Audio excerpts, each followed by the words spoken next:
Rewatching Season 1. Some thoughts on Episode 2. 1. Accident versus Destiny.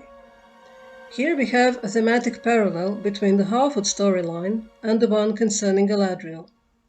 Nori says to Poppy that she feels she was destined to find and help the stranger. On the other hand, Halbrand observes that Galadriel doesn't strike him as someone to whom things happen by accident. She creates her own destiny.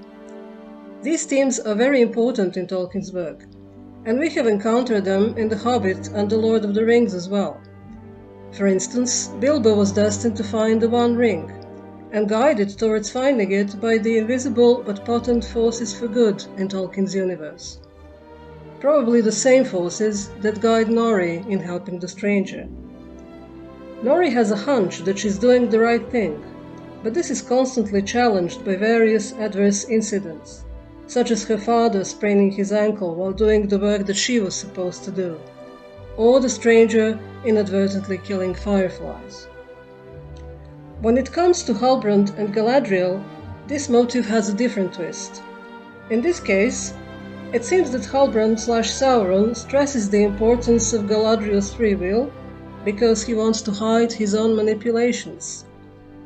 It's also interesting that the moment the storm at sea begins, we hear Sauron's theme in the background. Being a Maya, it is possible that Sauron summoned the storm himself in order to get closer to Galadriel. 2. Elrond and the Question of Time. Why is Elrond not suspicious when Celebrimbor tells him that he must complete his great new forge by the next spring? This is the very same episode in which we are told very explicitly that the elves are normally very relaxed about time, and perceive it differently from mortals. 20 years is a blink of an eye for an elf, as Durin says to Elrond, and this different perception is the cause of rift between the two of them, as Elrond did not realize to what extent he had neglected their friendship. But if this is how elves normally treat time, then why doesn't Elrond ask Celebrimbor to explain his urgency? My guess is that in this scene, Elrond is so eager to prove himself to Celebrimbor that he suppresses all his questions and doubts. 3.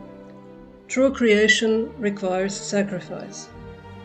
Celebrimbor makes this remark while he and Elrond talk about Feanor's hammer, which is responsible for creating both beauty and pain. Towards the end of the episode, we see another magical object, the hilt key to the dam in the Southlands, which requires Theo's blood in order to be activated. This is an ominous parallel, suggesting to us that Celebrimbor's ambition is not entirely wholesome.